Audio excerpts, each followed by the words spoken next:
আসসালামু আলাইকুম প্রিয় দর্শক, চলে আসলাম আজকের ২৭ জানুয়ারি মঙ্গলবার ২০২৬ এই মুহূর্তের গুরুত্বপূর্ণ নিম্নচাপ, বৃষ্টিপাত, কুয়াশা, শৈত্যপ্রবাহ এবং আবহাওয়ার আপডেট নিয়ে। ধেয়ে আসছে পশ্চিমী ঝঞ্ঝা, হতে পারে ভারী বৃষ্টিপাত। একই সাথে দেশ থেকে বিদায় নিতে চলেছে শৈত্যপ্রবাহ।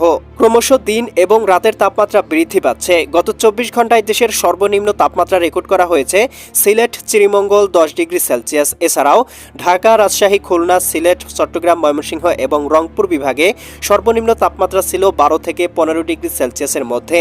আজ ২৬ জানুয়ারি সোমবার এবং আগামীকাল ২৭ জানুয়ারি মঙ্গলবার জানিয়ে দিব কেমন থাকার সম্ভাবনা রয়েছে আগামী ২৪ থেকে ৪৮ ঘন্টা দেশের ৮ বিভাগের ৬৪ জেলার আবহাওয়া পরিস্থিতি। প্রিয় দর্শক, আপনি দেশের কোন জেলা থেকে ভিডিওটি দেখছেন এবং আপনার জেলায় এই মুহূর্তে আবহাওয়ার কেমন অবস্থা রয়েছে কমেন্ট করে আমাদেরকে জানিয়ে দিন।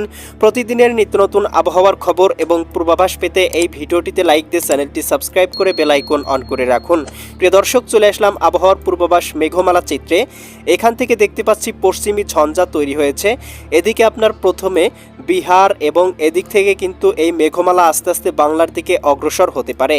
এদিকে আমরা দেখতে পাচ্ছি ২৭ তারিখে এই একটি নিম্নচাপ বা লঘুচাপ তৈরি হবে উত্তর ভারতে এবং এখান থেকেই কিন্তু মেঘমালা তৈরি হবে এবং এই মেঘমালা আস্তে আস্তে বাংলার দিকে অগ্রসর হতে থাকবে। এদিকে আমরা দেখতে পাচ্ছি এদিকে ২৭-২৮ জানুয়ারির মধ্যেই এটি কিন্তু আস্তে আস্তে উত্তরবঙ্গে প্রবেশ করে যেতে পারে। এর প্রভাবে উত্তরবঙ্গ, শিলিগুড়ি, দার্জিলিং, কোচবিহার, এদিকে বাংলাদেশের পঞ্চগড়, ঠাকুরগাঁও, এদিকে দেখতে পাচ্ছি দেবীগঞ্জ, এদিকে ইসলামপুর, কিষানগঞ্জ, এই অঞ্চলগুলোতে হালকা থেকে মাঝারি ধরনের বৃষ্টিপাতের সম্ভাবনা দেখা যাচ্ছে। সেই সাথে এদিকে নেপালের কাঠমান্ডু, এই অঞ্চলগুলোতেও ভারী থেকে অতি ভারী বৃষ্টিপাত হতে পারে। তবে বাংলায় কিন্তু খুব একটা ভারী বৃষ্টিপাতের সম্ভাবনা দেখা যাচ্ছে না। তবে উত্তরবঙ্গ, এদিকে বিহারের দিকে কিন্তু ভারী পরিসরে বৃষ্টিপাত হতে পারে। প্রিয় দর্শক, তাপমাত্রা পূর্বাভাস চিত্র থেকে দেখতে পাচ্ছি দেশের তাপমাত্রা ক্রমশই বৃদ্ধি পাচ্ছে।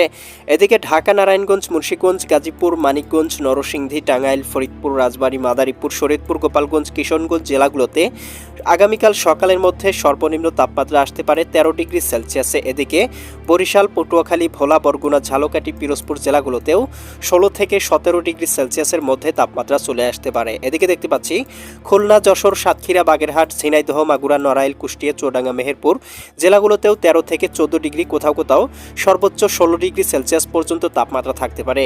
এদিকে দেখতে পাচ্ছি রাজশাহী, সিরাজগঞ্জ, বগুড়া, পাবনা, নাটোর, নওগাঁ, চাঁপাইনবাবগঞ্জ, জয়পুরহাট জেলাগুলোতেও ১৩ থেকে ১২ ডিগ্রি সেলসিয়াসের মধ্যেই তাপমাত্রা থাকতে পারে। উত্তরবঙ্গ, এদিকে আমরা দেখতে পাচ্ছি রংপুর, গাইবান্ধা, কুড়িগ্রাম, নীলফামারী, লালমনিরহাট, দিনাজপুর, ঠাকুরগাঁও, পঞ্চগড় জেলাগুলোতেও সর্বনিম্ন ১২ ডিগ্রির মধ্যেই তাপমাত্রা আসতে পারে। ময়মনসিংহ, জামালপুর, শেরপুর, নেত্রকোনা, সিলেট, সুনামগঞ্জ, হবিগঞ্জ, মৌলভীবাজার অঞ্চলগুলোতেও ১২ থেকে ১৩ ডিগ্রি সেলসিয়াস, ত্রিপুরা রাজ্যেও ১২ থেকে ১৩ ডিগ্রি, চট্টগ্রাম বিভাগের চট্টগ্রাম, কক্সবাজার, রাঙামাটি, বান্দরবান, খাগড়াছড়ি, নোয়াখালী, লক্ষ্মীপুর, ফেনী, কুমিল্লা, চাঁদপুর, ব্রাহ্মণবাড়িয়া অঞ্চলগুলোতে সকাল এবং শেষ রাতের মধ্যে সর্বনিম্ন তাপমাত্রা আসতে পারে ১২ থেকে ১৪ ডিগ্রি সেলসিয়াসের মধ্যে। কলকাতার দিকে ১৬ ডিগ্রি সেলসিয়াস, উত্তরবঙ্গে ১২ থেকে ১৩ ডিগ্রি, এদিকে আসামের দিকেও ১৩ থেকে ১৪ ডিগ্রি সেলসিয়াসের মধ্যেই তাপমাত্রা থাকতে পারে।